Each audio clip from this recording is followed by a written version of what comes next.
There was one other one. How are you? Oh, yeah. Sparkly. Thank you. Back when he owned the house. I am. Good.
This was at 10 o'clock this morning.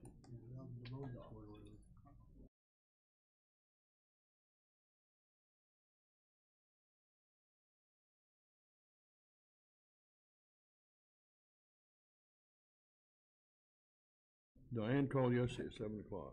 She had to make an appointment for 6 o'clock last night. 7 in the morning till 6, yeah. One spot open. Been to the walk yet. Well, I take that back. They're usually pretty good. I'd like to call to order the Tuesday, November 5th, 2024 meeting of the Danville City Council. Madam Clerk, roll call to establish a quorum, please. Mayor Ricky Williams Jr. Present. Alderman Ed Butler. Heidi Wilson. Present. Carolyn Wands. Present. James Bouchard. Present. Mike O'Kane. Here. Bob Iverson. Here. Mike Poor. Present. Rick Streebing. Here. Sherry Pickering.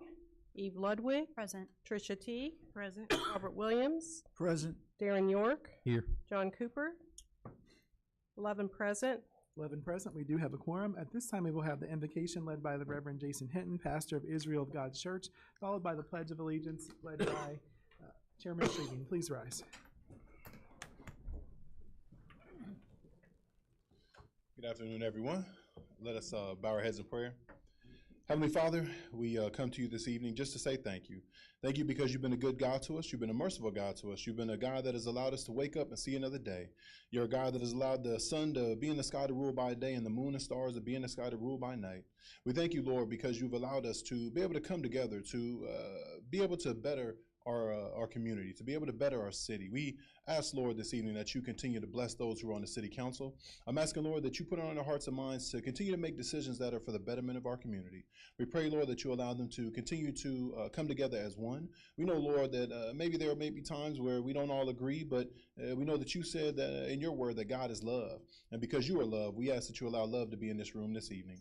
I ask, Lord, that you allow our council members to just continue to consider each other's feelings, consider each other's thoughts. Allow them to understand and know that they are here for all of us, not just those who are in this room, but those who are outside this room as well. I'm asking, Lord, this evening that you go with those who were not able to be here this evening, those who might be sick, those who may be in convalescent care. I'm asking, Lord, that you touch them, as we say, in that most particular manner and see to their very needs. I'm asking, Lord, this evening that you go with this meeting. And I'm asking, Lord, that you allow this meeting to be carried out decent and in order. All these favors and blessings we ask in your name. Amen. Amen. I pledge allegiance To the flag of the United States of America and to the republic for which it stands, one nation, under God, indivisible, with liberty and justice for all.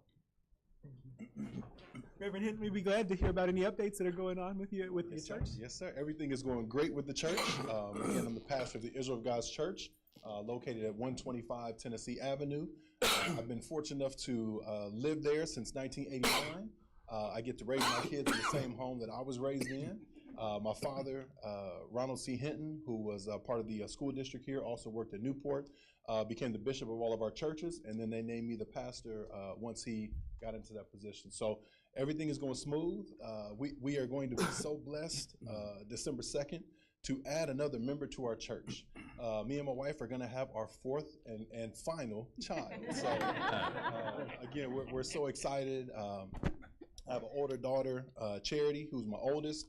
My two boys weren't able to be with me this evening, but I have Jacob and then Joshua, and now we're going to have another girl, so 2 and 2. So everything is just going really good right now. We are going to be having some visitors from some of our other churches in our connection. Starting in May of 2025, they're going to come down and just visit with us. We'll have our church from Chicago down. We'll have St. Louis. Our church from Terre Haute, Indy will also be here.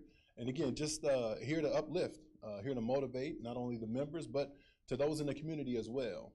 We've been reaching out to some of our neighbors, if you will, in our community, just to try to get them to come out and just have a good time with us. So again, we're not here about, you got to believe this or got to believe it. We just want you to all come together. So again, I mentioned in my prayer for you all as well as the city council, just want you all to come together as you normally do and everything be decent and in order. So again, thank you for this opportunity. Thank you, Miss Sandra, for inviting me as well. So I got 2 under my belt now. So anything you need, I'm here. So. Pastor, we appreciate everything you do. Also, just wanted to say thank you. For those of you who don't know, Mr. Hinton is the gentleman who operates the Dust Bowl. And so we just want to say thank you for keeping that tradition alive. Yes, sir. Yes, sir. Yeah. All right. Thank you again. I sure appreciate you all. You all have a Great good day, sir. evening. Thank you. You as well. This time I will entertain a motion to approve the minutes of the October 15th meeting. So moved. Second. It's been moved and seconded. Is there any discussion or debate? Seeing none, all those in favor, please signify by saying aye. Aye. Any opposed, same sign. Thank you. You also do have an agenda before you this evening. I want to tell you, though, 11R should read the Danville Police Command Association. It says PBA and PA 11 and then command. It should read Danville Police Command Association. Is there a motion to approve the agenda? So moved. Second. It's been moved and seconded. Is there any discussion or debate? Seeing none, all those in favor, please signify by saying aye. Aye. Any opposed, same sign. Thank you very much. I do not have any proclamations for you this evening. However, I do have one board, committee, or personnel appointment. At this time, I would ask for a concurrence with the appointment of Eric Childers as our acting city engineer. Is there a motion to do so? So moved. Second. It's been moved and seconded. Is there any discussion or debate? Seeing none, all those in favor, please signify by saying aye. Aye. Any opposed, same sign. Mr. Childers, I want to thank you. I just want to tell you all, he is someone who does not like the limelight, and this is not something that he enjoys. He's a guy that likes to go in and solve problems and get work done behind the scenes. So, Eric, we appreciate your leadership during this interim and for everything that you've already done and that you will do to help guide us through. Thank you very much. All right, thank you, Mayor. You're welcome. See, I told him he could have a few words, and he had two. So, hey, we appreciate everything you're doing, brother.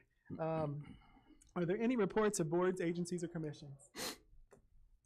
Just wanted to say that we have opened up the applications for the Martin Luther King Scholarship. The application is due Friday, December 6th of this year. Also, I was pleased to announce that we have increased the scholarship from $4,000 to $6,000. So hopefully we'll get a lot of applications. Thank you. Thank you, Administrator. Any other reports? Thank you very much.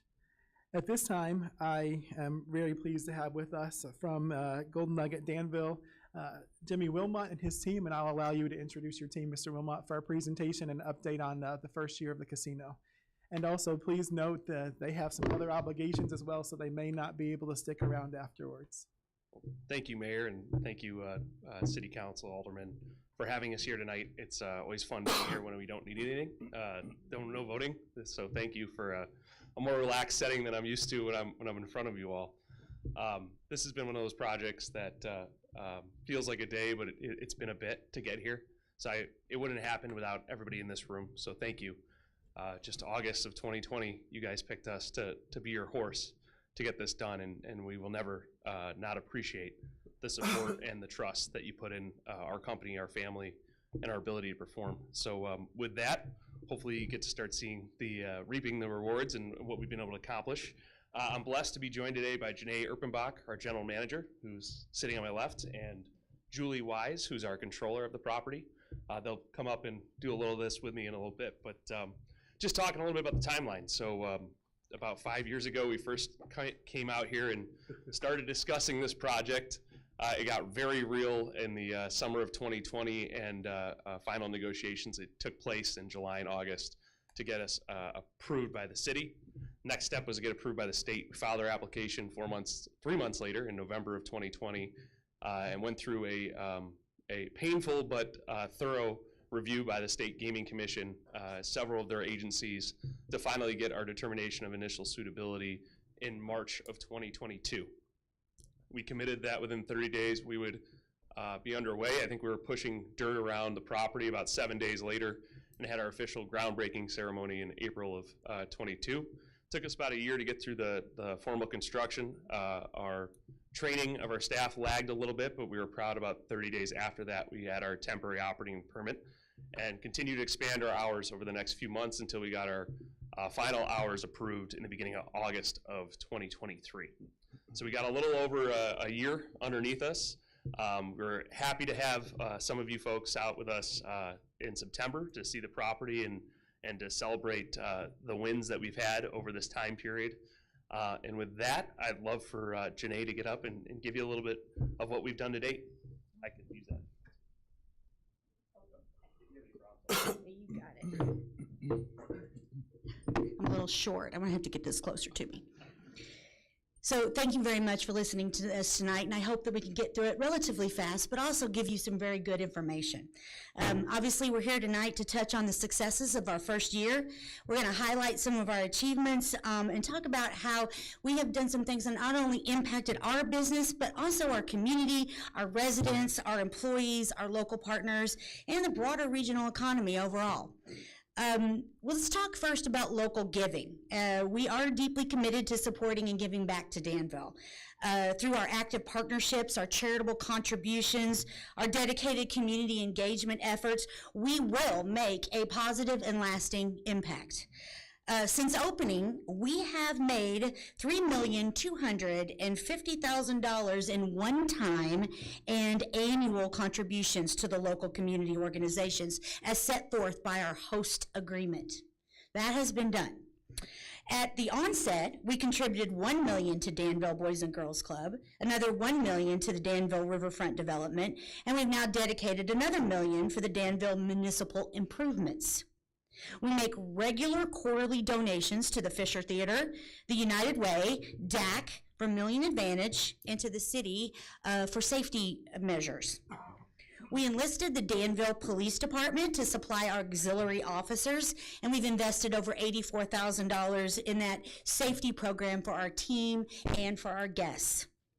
We regularly donate directly to in-kind and obviously directly to support local attractions like the Danville Dans and the Vermilion Advantage events, and to the Danville Community College NJCAA championships. And that's just a drop in the bucket. We do a lot in the local community to help individual organizations and individual efforts and events. At the Golden Nugget, we launched a new monthly program so we can start to drive funds for local charities. And already we have benefited Vermilion County Humane Society, also the local American Legion, and the Eastern Illinois Food Bank. And we've just gotten started for the year. So and important to note, all of our senior leaders are also committed individually, and we are now all seeking, and for any of you who know some boards that need some extra help, every one of our senior leaders are now seeking to be on a local board and to incorporate that within our property. Our dedication to create a safe and vibrant and thriving community is absolutely central to our mission. Our very facility was built on local foundation. During the construction, we employed over 300 individuals coming out of local and regional union halls. Between Wilmot and our subcontractors, we paid roughly $15 million to these folks over 12 months to build the Golden Nugget in Danville. We also awarded over $17 million in-state contracts during the construction project. In our first year, we continue to focus on hometown sourcing, spending more than $420,000 with Danville suppliers. In fact, on December 13th, we're going to be having our very first Golden Nugget vendor fair in cooperation with Vermilion Advantage. We're working together to get that done. We'll continue to partner with local suppliers while actively working to meet the state. The state also has requirements for us in purchasing. They give us purchasing targets. And those targets are 30% from minority-owned businesses, 5% from veteran-owned businesses, and 15% from women-owned businesses. So we have to achieve those as well. Okay, one very important thing is you don't know what you don't know. So it's really important to get as much information as you can possibly get from those who come to visit you, because the more you know about them, the better you're able to give them what they need and what they want. So building a strong database is absolutely critical. So far, we have welcomed more than 358,000 guests to the Golden Nugget in Danville. And of those 358,000, more than half are visiting us from out of state. And we promised that we would drive Indiana dollars to Illinois, and this metric proves it. We continue to work diligently to expand this robust database, because if we can leverage it and statistically use our marketing dollars to leverage this database, our business will continue to grow in Danville. And in the first year, we have now invested more than $2.9 million in advertising and marketing in the first year alone. So, our dedication to expanding our business is equally matched by our commitment to strengthening our workforce and fostering the opportunities that our team members have so that they can grow and thrive, so that we all succeed. Today, our workforce is roughly 250 individuals strong, with over half residing in Danville and 80% living within 25 miles. Over 50% of our team members are female, and 43% of our leaders are women. And more than 30% of our team members are minorities, which, by the way, surpasses our commitment to diversity in our workforce. So now I am going to turn this over to our casino controller, Julie Wise. And I think it's important to note that Julie is a very good source for our community and a good source for you all, because she's been an integral part of our team. She's led initiatives that have driven financial growth and operational excellence so far. And so what she's going to do tonight is share some insights on our workforce development strategies, talk a little bit about our comprehensive benefits that we provide to our team members, and give you an overall understanding of our economic impact so far. Julie? I'm equally short, but not as short as Janae, so I'm going to raise it up just a little bit, sorry. Thank you, Janae, for that. Again, my name is Julie. I'm the casino controller of the property. I'm going to talk to you a little bit about workforce development and total dollars that we've spent. So, as Janae gratefully said, a lot of our team members are local. 72% of our team member base is local, Illinois. Our average cost of wages and benefits per month is about $980,000, which roughly equates to 47,000 employees per employee per year. We currently have 51 candidates that have been identified for hire, and they're in the licensing process, which is a long process. I don't know if anyone's ever explained that, but it takes a minute. It's not a 2-week process. So if you ever heard people talk about how it takes a while, it's a state thing. You have to be licensed. We are highly regulated, so we have to make sure that you're good to go. We have completed more than 25,000 total training hours, which is fantastic. We do a lot of individual training for our team members. It's department-based, but we do a lot of property-based as well. As I mentioned, 72% of our team members are local. Vermilion County workers, which is a big part of us, receive $8 million annually in wages and benefits, which is fantastic. We have attempted to hire just under 1,000 local candidates since opening, and of those 1,000, 424 have been successfully licensed. Again, we are highly regulated, so it takes a little bit to get those processed. And as she mentioned earlier about our senior leadership, 11 out of those 13 senior leaders have relocated to this local area, including myself. Our benefits are exceptional, in my opinion. We have affordable medical coverage plans. We have employer-based health savings accounts, multiple options for dental and vision coverage. We have paid life insurance, that's company-paid life insurance. We do a matching 401k, and we offer short and long-term disability, to name a few. So Jimmy and Janae have talked a lot about money that we've already spent so far. Our economic impact so far has reached $55 million. That's not just the construction that we've done. That's our one-time gifts to the host agreement. That's advertising, marketing spend, as she mentioned. But that's also real estate taxes. That's $501,000. Local goods and services, $420,000. Sales and use tax, state construction, city sales tax, state sales tax construction. We happily have secured $35,000 worth of child support intercepts from our jackpot winners, food and beverage tax, sales, state tax, and local charities outside of the contract of $25,500. So I'm going to give it back to Janae, and she's going to wrap us up. All right, so looking forward, let's talk about looking forward. The Golden Nugget is dedicated to adding and expanding our programs and our offerings that will elevate the guest experience, strengthen our community ties, and foster a wonderful workplace culture. So in closing, we believe that a thriving community is built on strong partnerships and our active engagement. Our commitment to Danville goes way beyond just providing good entertainment for the visitors. Our commitment to Danville goes beyond that to an integral part of our community, of your community's growth and success. Through an ongoing collaboration and direct involvement with local organizations, we want to make a positive impact that resonates way beyond our casino walls.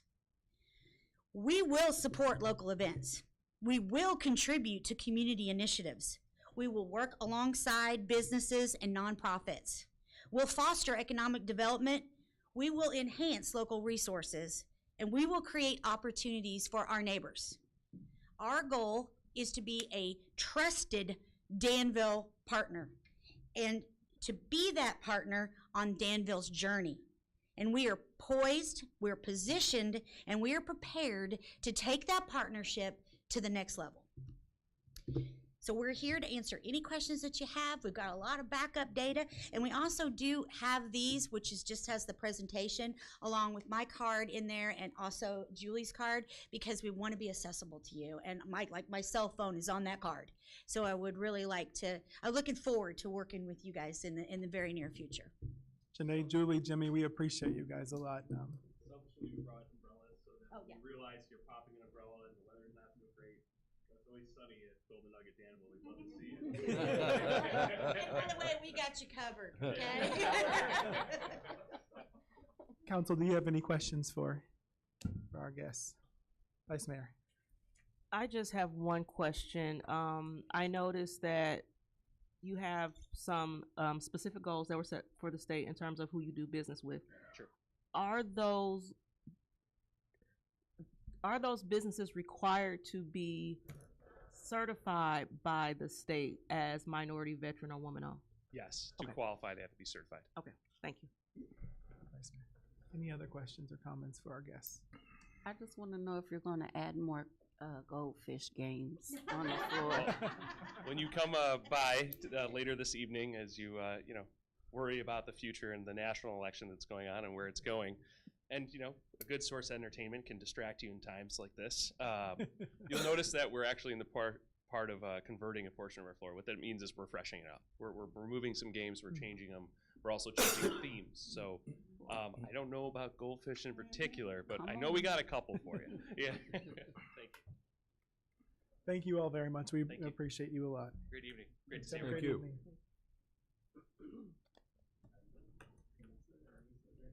Madam Clerk, at this time, do we have any petitions, communications, or audience comments?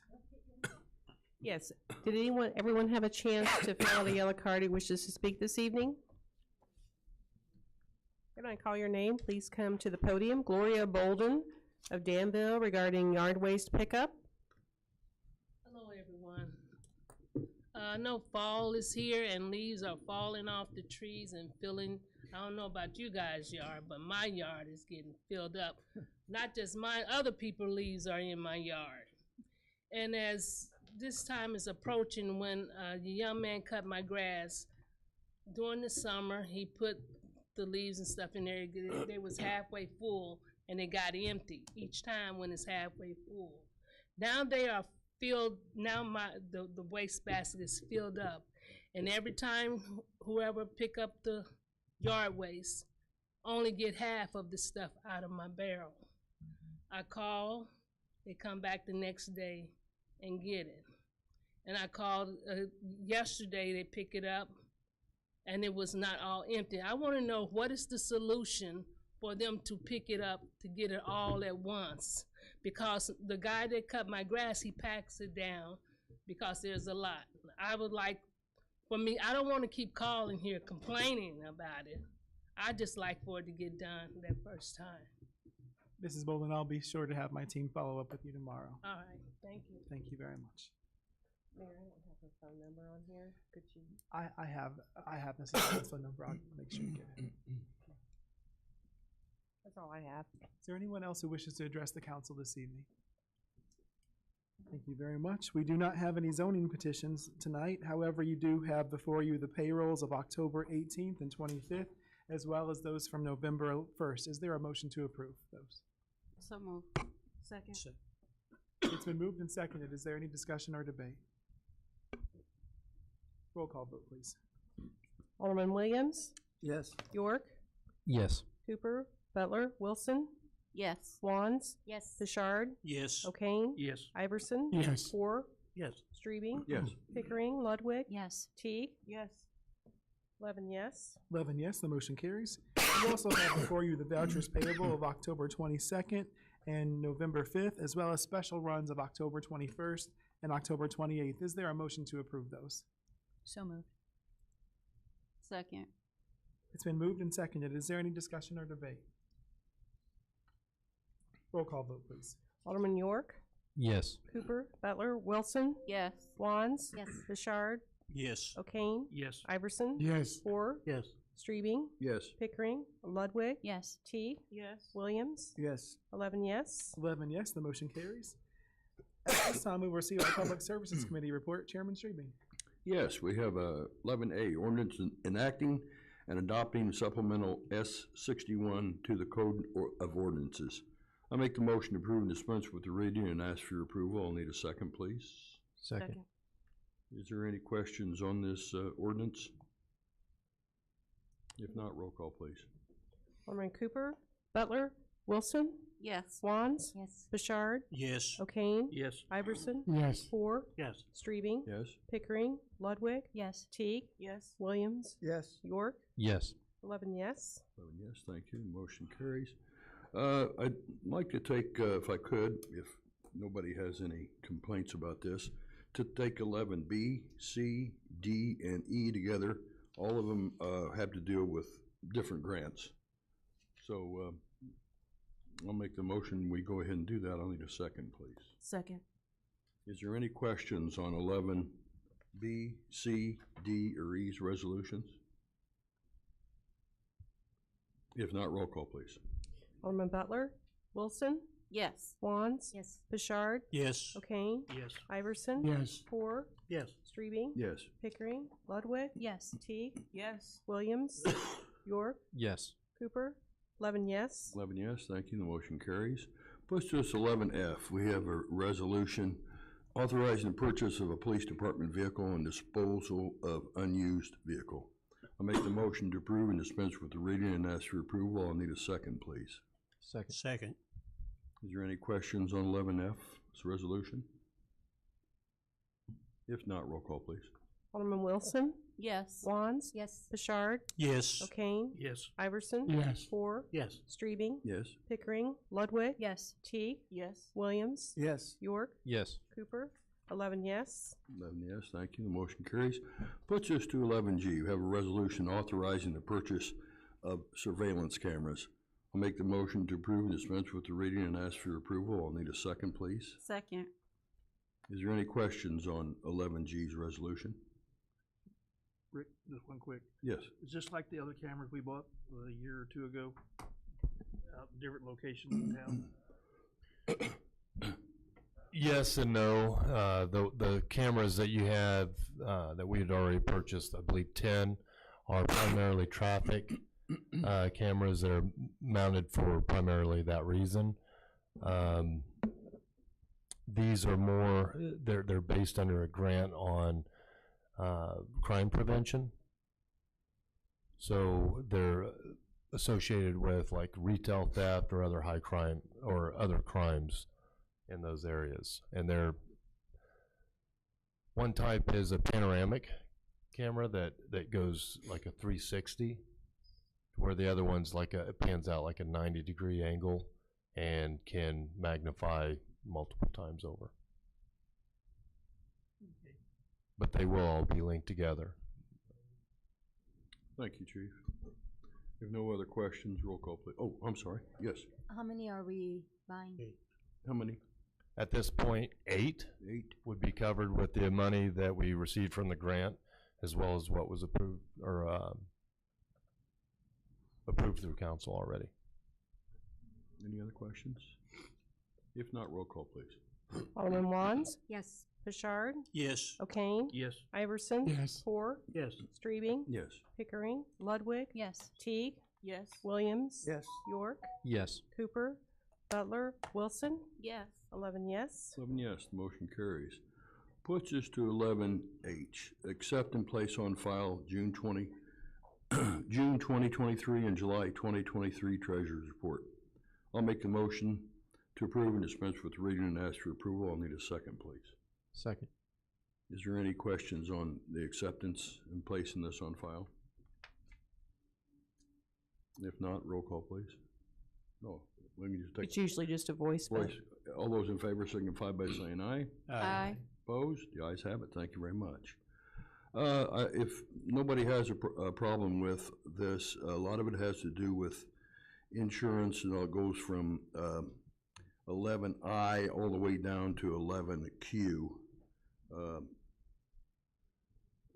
Is your pleasure to take them all together? I'll need a motion in a second. So move. Second. Okay. Is there anything on any of these resolutions that you might like to ask at this time?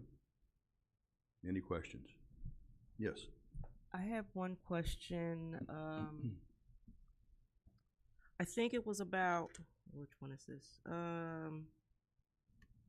The incentive.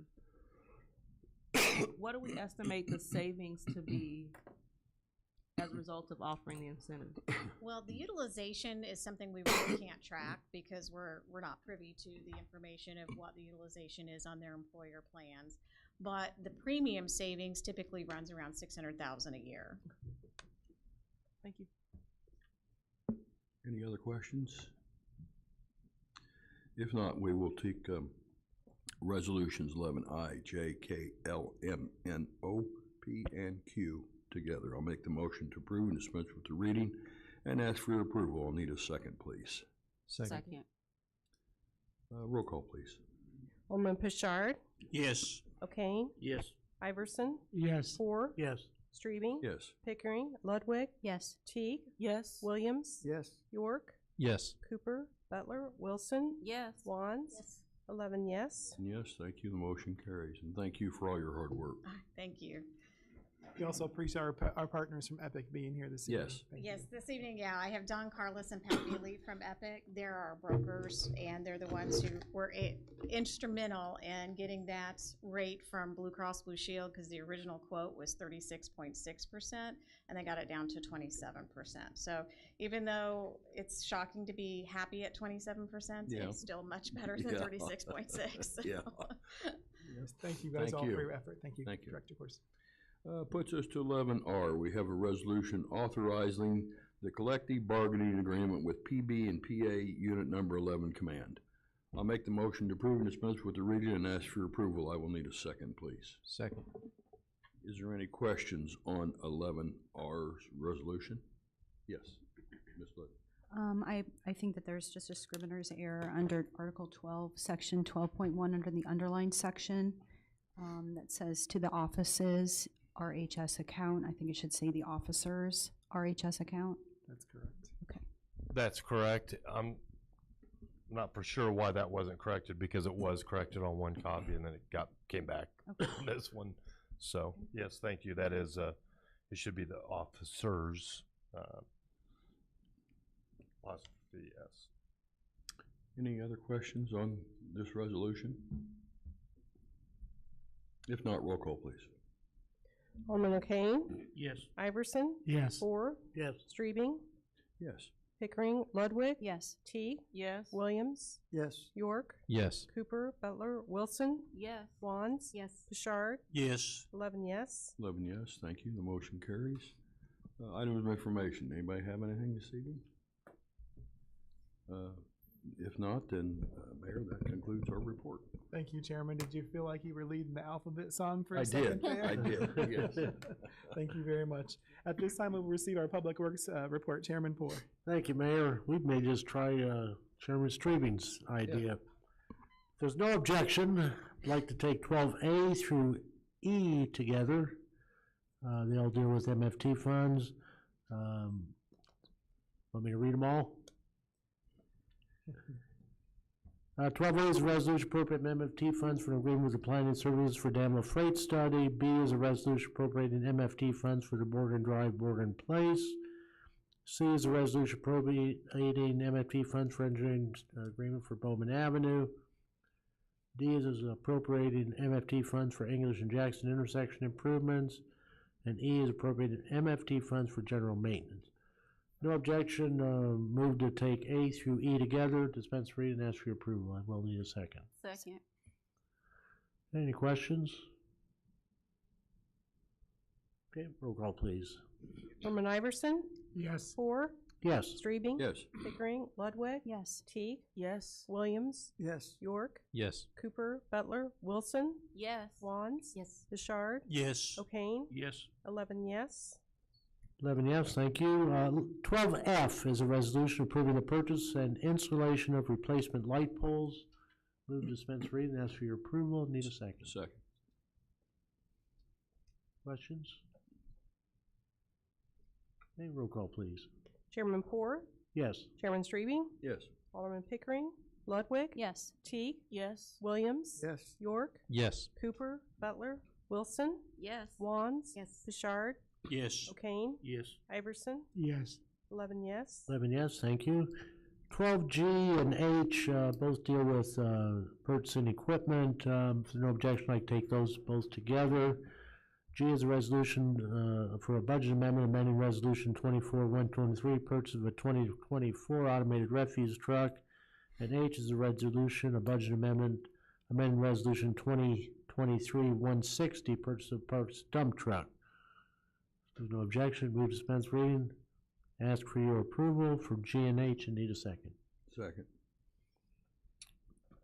Any questions?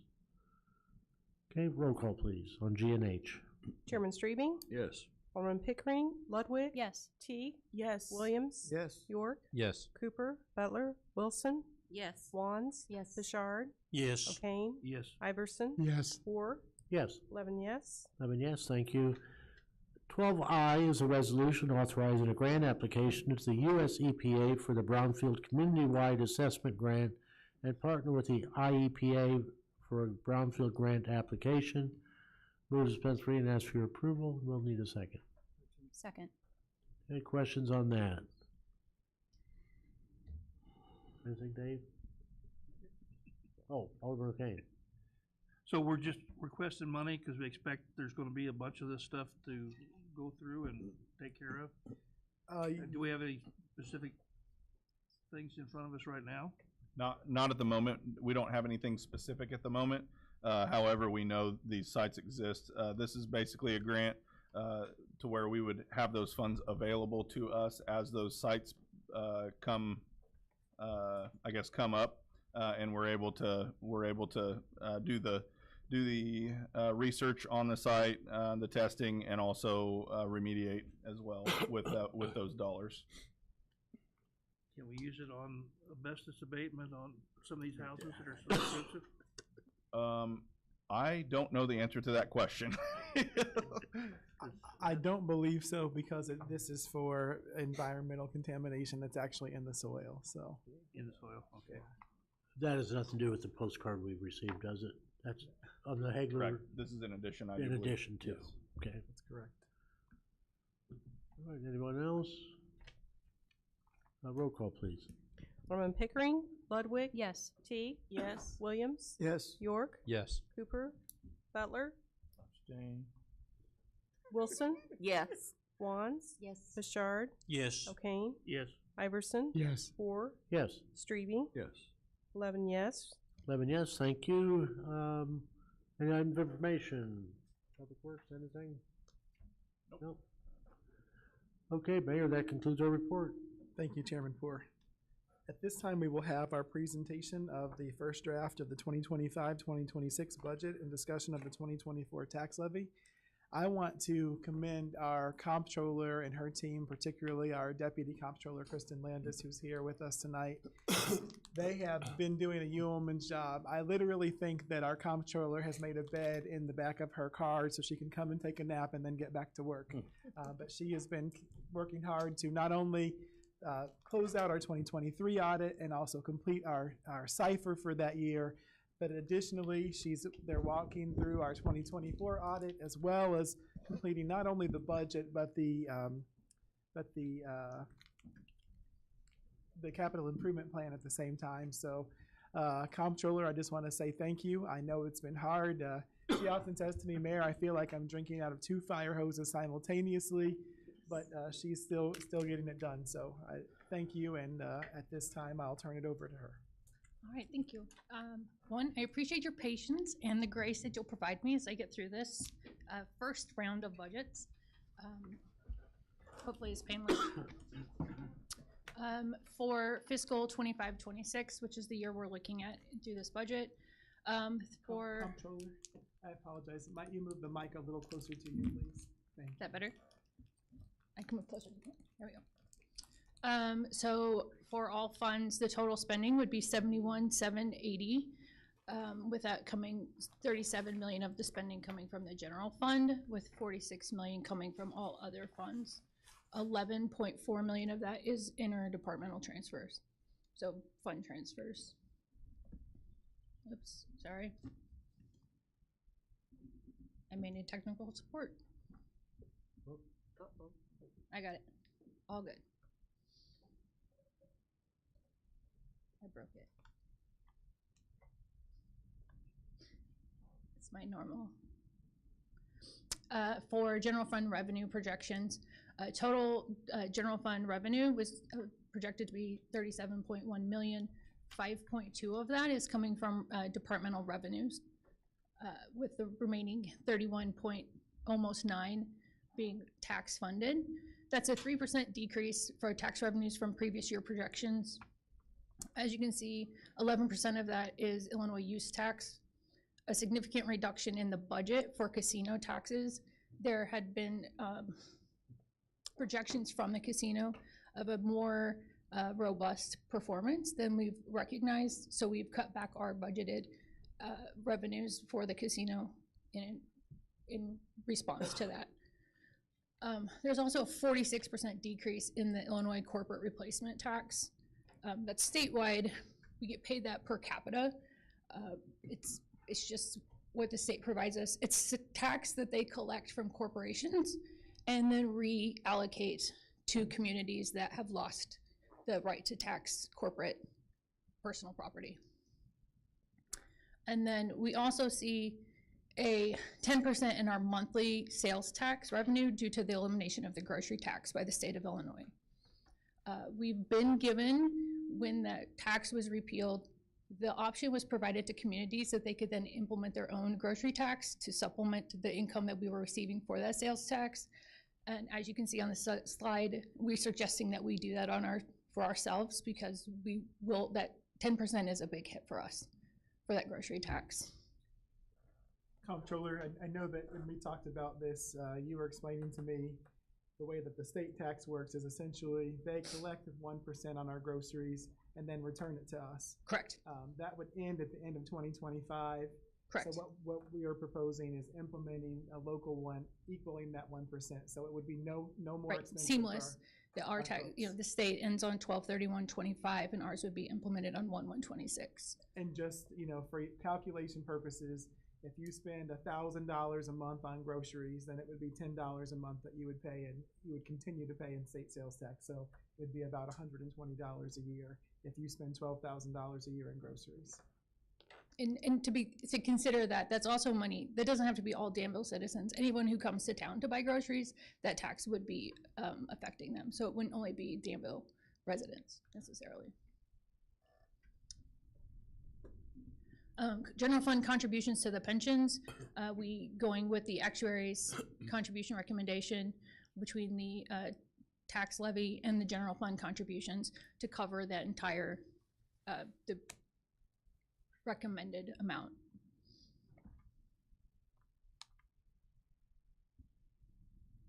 Maybe. Proposed budget for the enterprise funds, it's up about 500,000 over last year collectively. Some of those are more significant, but we also know that we're really hopeful for things like the golf course to start bringing in a lot more revenue, and that will help offset some of those expenses that they're going to incur, just because we know that they're building that business out there. And hopefully the pool gets some more residents visiting as well.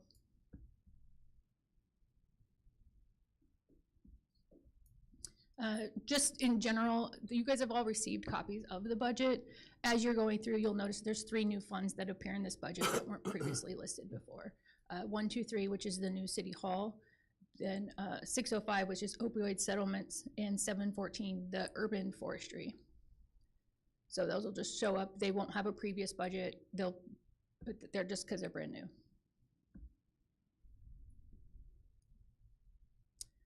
Relating to personnel and staffing, the city's requesting 1 new position for the year, an IT support specialist. And in the budget, the assumption is made of a 3% increase for all employees, unless otherwise indicated by a bargaining agreement. So that's just the basic assumption that's in the budget. The insurance packages, as Ms. Corson just went through, obviously the commercial insurance package went up 11% for us this year. That's a significant increase, and you'll see that across all of the funds that are impacted. And that's part of the impact also on all those enterprise funds, is because they now all are having to pick up that 11% of that insurance for them as well. IMRF is basically going to stay flat. We budgeted for 4% for 24-25. It's supposed to be 4% for 25-26. I like that one thing was predictable. Insurance benefits. Again, we just heard from Ms. Corson. Health insurance is going up 27% for all employees. And in the budget, there's also an assumed 15% increase for the following year, just because of the trend we're seeing and the fact that they tried to go up so much this year. I just went ahead and built in the 15% for the following year. And for perspective, that 27% increase is adding 1.05 million to the bottom line for the city to pick up as a benefit to our employees. So that's a $1 million increase in our expenses for that benefit. There were minimal changes to the life, vision, and dental for employees. And then we're going to begin offering a short-term and long-term disability coverage for employees at their own expense. But the IMRF coverage is not very good, and our police and firefighters don't have any disability coverage at all. So this would give them an option to be able to have some coverage and some just some comfort to know that that's available if something were to happen. And then for unique budgetary items, the capital improvement plan was used to figure out the planning for this year and going forward. Open enrollment could impact the numbers for insurance and those benefits as we get ready to go into that. And then for local motor fuel tax, we're anticipating additional income of $5.9 million over the next 5 years. But in that process, there will be a total of $1.38 million that we have to pay out to an outside service that located this deficiency for us, this open, revenue opportunity. And we're going to do some fun math, because I know everybody loves math, and we're going to kind of talk about it. So in the course of their looking at our records, the as of our company found that we had not been implementing the local motor fuel tax correctly since its inception in 2009. It's supposed to be calculated that we would take the previous year's tax rate and we would add 2% of whatever that next year's motor fuel tax would be for the state.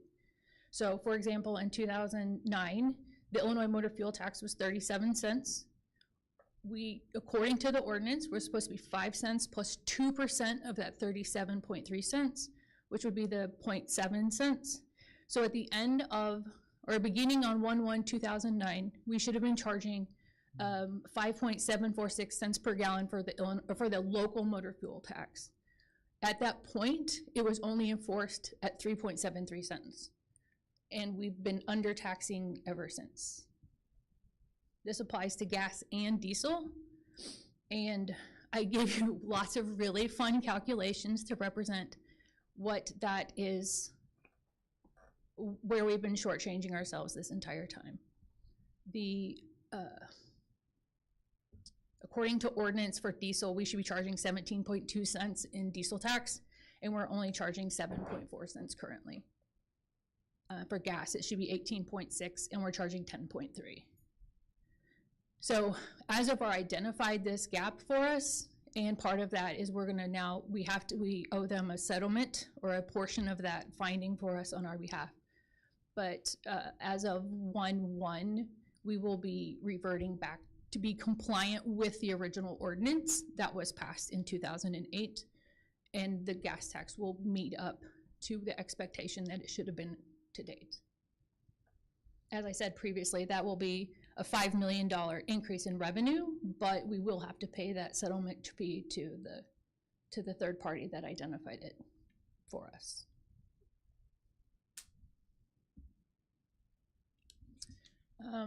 In the budget, you'll also see that we have several capital improvement projects scheduled. It's kind of small here, but I'll send you the presentation afterwards. You can see the list of things that we're going to complete this year. These are all built into the budget currently. It includes police cars and you know, park improvements. A lot of park improvements are on this list.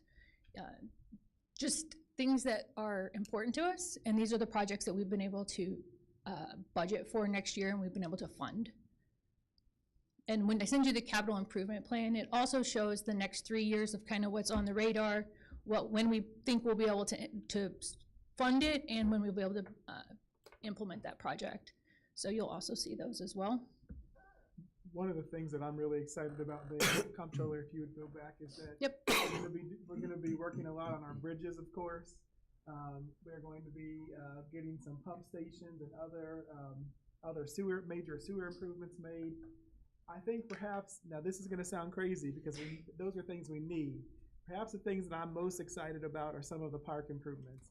We're going to be basically sealing up and resurfacing most of the courts throughout town, because that's how we keep them from deteriorating, right? So that we don't have to rebuild them in a couple of years, and we also make sure we keep them nice for our residents.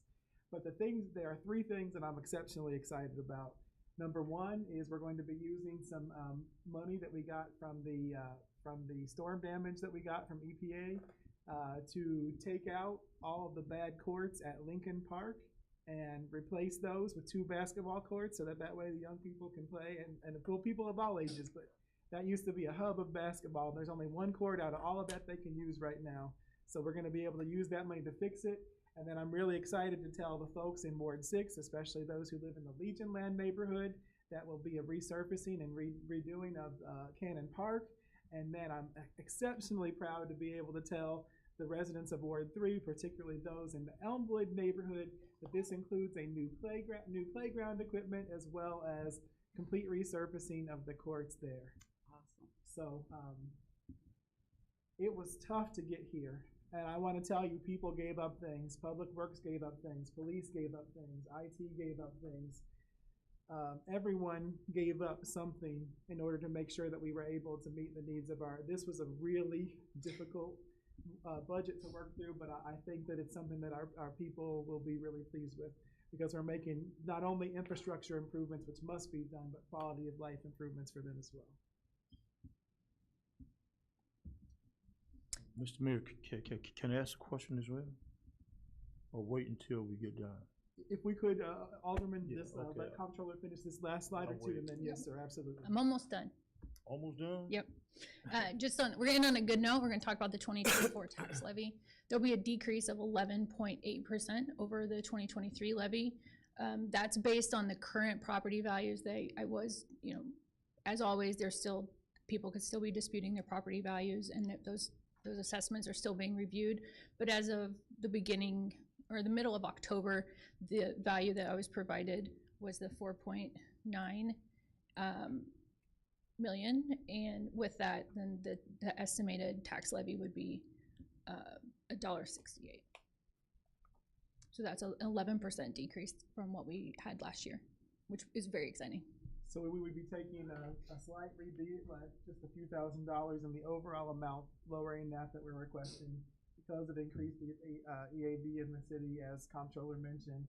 Our tax rate would be going from 191 to a little less than 169 for the city of Danville portion of taxes. I don't know about you all, but I happen to believe that property taxes are one of the most unfair and regressive taxes that we have. So if anything we can do to help people stay in their homes and help have more money to fix up their homes, I think is a good thing. And you can see, and it was higher than this. Sorry. Oh, sorry, Comptroller. It was higher than this, but we started out well above $2.31, and now we're down to just shy of 169. So we've made some progress there, because the other good news about this, y'all, is EAV. That's the equalized assessed value. That means our property values are rising throughout the city of Danville, which is a good thing for homeowners and also businesses. So good news on that front. Look at the EAV for 20, minus 1.08. It gone down a little bit. So things like the Golden Nugget Casino, Carl, the expansions that we've had at various places have helped us there substantially. Comptroller, sorry. No, you're fine. The last one's really easy. If you have any questions, like I said, I've sent you the budget. I sent the capital improvement plan as well as the tax levy. You have all of those documents. As you're going through them, if anything comes up, please ask. You can email me, call me, schedule time to come in and we can walk through it. It's a lot, and I promise I'm well aware of that, but I'm happy to help with any questions you might have. I've got Mr. Butler, then Vice Mayor, then Chairman. Yes, sir. Yeah, right there. I got about 3 questions here. Does this budget include, I don't know if anyone know, it probably been maybe about 30, 40 years ago, right there on Seminary there, right up on the train trestle there, and right in the cut there, there's actually a park called Sykes Park. And I was just wondering, was that going to be within that budget as well? And then when we're talking about sewer, Mr. Butler, that is not. I'll be honest. I was unaware that there was something called Sykes Park. Yeah. I might have to do a field trip with you one day and come and take a look. Yeah.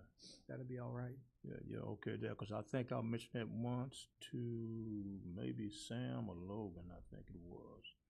They're here a while back. Okay. Yeah, about that park up in there, and Yes. he was going to investigate on it. Okay. So. Let's go and take a look at it one day. Yeah. And then and yes, sir. Go ahead. Yeah, okay, and then also within the sewers, now it's been, what's that, maybe about 15, maybe 20 years, right there on Walnut Street. I don't know if y'all know Chris Clapp. He's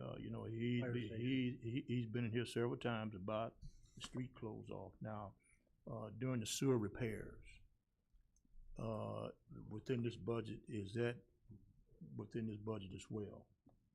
And then the other one is that on South Street, I mentioned before about that bridge, that I'm surprised that it haven't collapsed yet, but it's in deteriorating condition. Director, So on Clay Street is where I believe he's talking about, just east of Oak. That street is closed right there. So that's basically still under a design phase. We're trying to basically figure out if we can bypass around and reroute. That through there is pretty bad, but it's not worth. It's basically not worth doing a spot repair because the entire line's bad. So that's currently under design, still trying to figure out the best method, whether we go back in the same spot or go around. So that's where we're at on that. And what was the other location that you said? South Street Bridge. Oh, yeah, the South Street Bridge. They're right there by Producer Park. Yes, so the South Street Bridge, we just put in for, or last year we put in for a grant opportunity through, or loan, IDOT loan. Was it a grant or an IDOT loan? Federal funding. Federal funding, basically, for the replacement of that bridge. We received a letter here recently that it was denied. However, we've put in the same application for this year as well, and I think we should hear back from that in 8 or 9 months if I go according to when we got the last letter. So. And if I recall correctly, Alderman, the last time we were not very far off from being funded, and so we believe we will. We had the same situation with a bridge, one of the bridges on Lynch Road, and we had to apply for it a couple years in a row, but we kept going up the track, and then we got it, I think, that second or third year. So we're believing that it's going to come through, but we'll know sometime probably in April, I would think, April or May.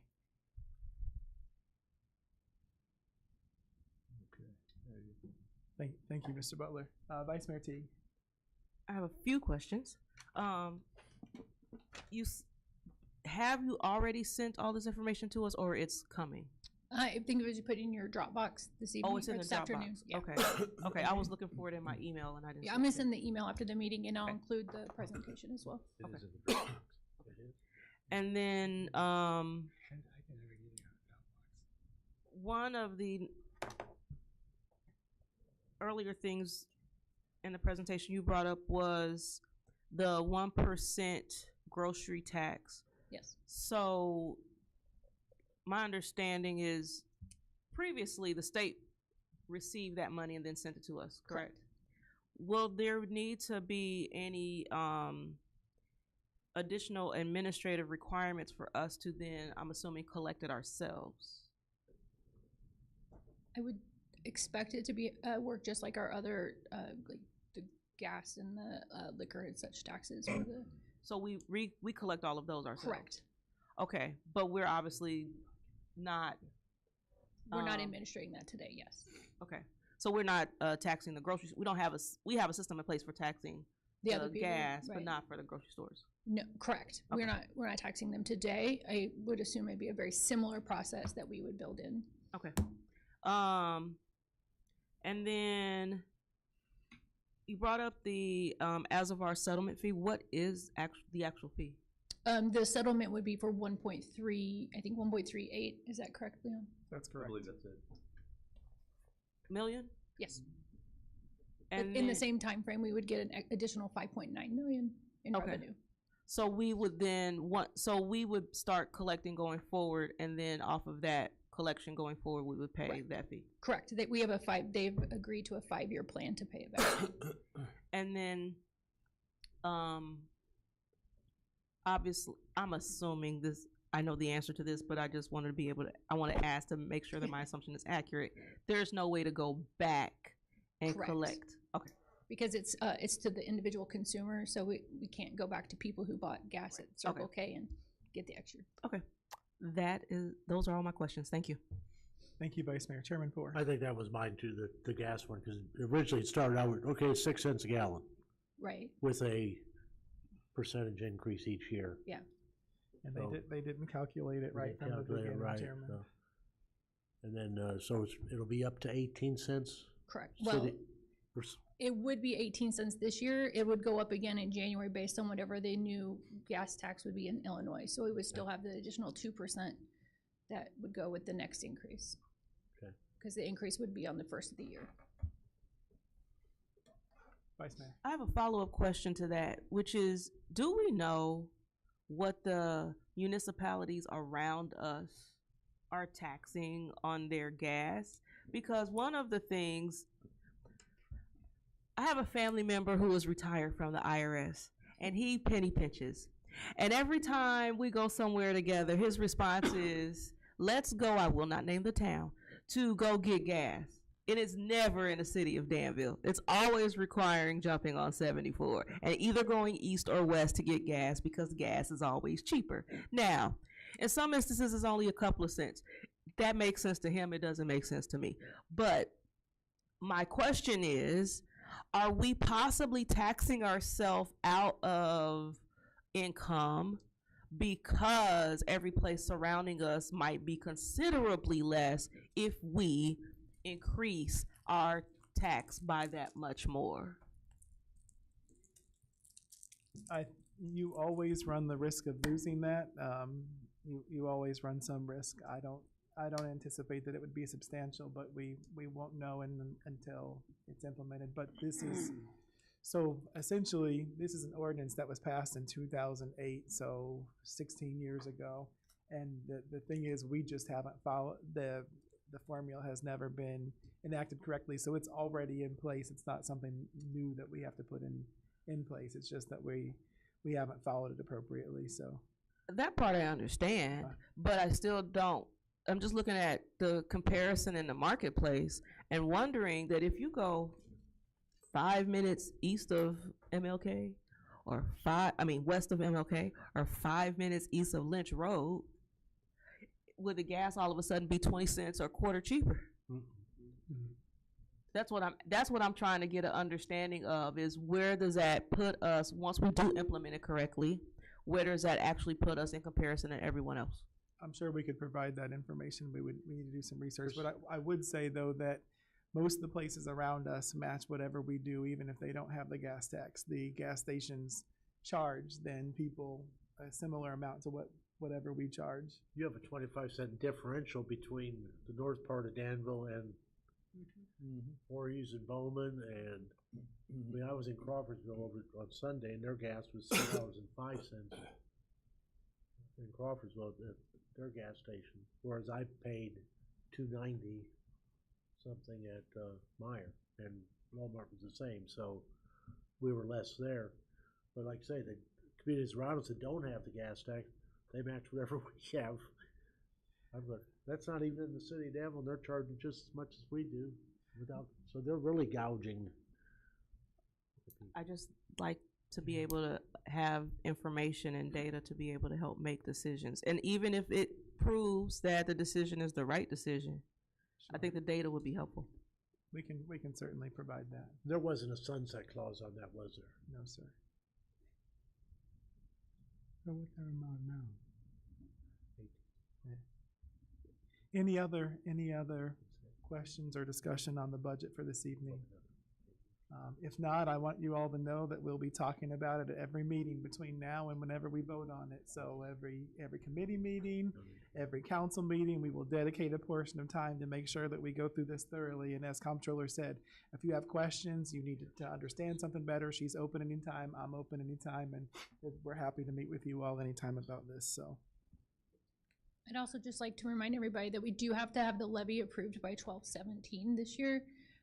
And ideally, the budget and the levy are, they're good friends and they stay together. So hopefully we can work through this. So if you have questions, please reach out so we can get this hammered out. The holidays are not helping us at the end of the year. Are there any items of information for the good of the cause? Yes, Mr. Butler. Yes, I have one. I hope that it's good for the cause. Yeah, I had to first apologize here while I was late. I was out in the parking lot getting ready to come in on time. And I've been poll watching and delivering folks there to the polls today, and got a call. It was an incident down at the commission. Yeah, so I'm sorry for my lateness. I talked to some of the city officials, inspectors, about a home that I'm very, very concerned about, as far as the neighbors, and that it would be good if somehow there's a helium tank that's in a house, and it's the house, the windows are busted out, the doors open, and they were told the neighbors that they couldn't do anything, couldn't go onto the property, as well as the city inspectors, as well as the fire department, unless the house caught fire. Well, then they can go in and put out the fire, but by then, the helium tank, so we know what it does, those of us that know the reaction once it catch fire, or the head is knocked off, it's like a torpedo, and it go from one house to the other. And there's squatters in the house, and next door to the house is a man that's on the oxygen tank. And so I am very concerned, and when I was told that they couldn't go on to private property, And then when I get a letter from the city, the defendant is further ordered to abate the violation within 21 days from the date of this order. If the defendant fails to do so, the city can enter onto the property and abate said violation and charge the cost of the abatement to the defendant. I mean, that when I heard that statement that they can go on the property, you know, whether they, you know, if they want to or not. If they can, in my ward, I am responsible, you know, for the good and welfare of my people. And they come to me for advice, they come for me for information, and they come for me for help. If I have to go outside, you know, this city to get help, if I have to go to the EPA or whoever, I kind of think our city should have more compassion. You know, if squatters could go in there on private property and squat and live, I mean, the city, we should be able to go in and make sure that the tank is out of there, and then they can squat all they want to. And as well, so we got some homeowners that abandon their houses and put on Facebook that telling people that they can go in there and squat in his home. So if we can find emergency funds and tear down houses and stuff like that, you know, I am very concerned with our city. Thank you, Mr. Butler. Unfortunately, unlike squatters, we have to abide by the law, but if you can provide that address and follow up with Mr. Parker, I'm sure we will do everything that we can to help resolve it. Yeah, okay, yes, it is. They already know the address. And we're aware of, yeah, of the property you're speaking of, and it's being addressed. Yeah, okay, because I went by there today and I opened up the door myself, and you know, and it's still the same. If you walked on the property, you know, be careful. Yeah, I'm just concerned. I don't care. The property, if squatter could go in there, I mean, and they violating their own private property, so you know, so they should be arrested. But if a concerned citizen is concerned about the good and welfare of the squatters, you're right. You shouldn't arrest me. No. Thank you, Mr. Butler. Yes. Yes, Mr. Williams. Oh, I just had to make an announcement. Prior to our next council meeting, November the 11th is Veterans Day. And I wanted to make note of that we in Danville can be proud of the sacrifices of our veterans. And not only that, here in Danville, we're lucky to have the Danville Veterans Medical Center here in Danville, as well as the National Cemetery here in Danville. Also have a number of service organizations such as Danville, excuse me, such as Disabled American Veterans, American Legion Post, Veterans of Foreign War Post. So I'm just asking the citizens here in Danville to pause and take notice, fly their flags, and recognize these veterans who have contributed to our being here today. Thank you. Thank you very much. And there will be a Salute to Veterans concert at DHS this Thursday. Just one moment. Someone sent me the time. I apologize. 6 p.m. Very good. Thank you, Mr. Brandy. At 6 p.m. this Thursday. So hope to see some of y'all there. Also on the 10th there too, Mr. Mayor, we'll be, the NAACP will be honoring the veterans as well. And so we're gonna have free fish dinners for them on the 10th. Okay, very good. It's gonna be at the Roselawn Fitness Center. Very good. Very good. Yes, it's from 3 to 5. 3 to 5, free fish dinners for the veterans on the 10th. Free fish dinners. Very good. Yes. Having satisfied the agenda, I would entertain a motion to adjourn. Second. It's been moved and seconded. All those in favor, please signify by saying aye. Aye. We are adjourned.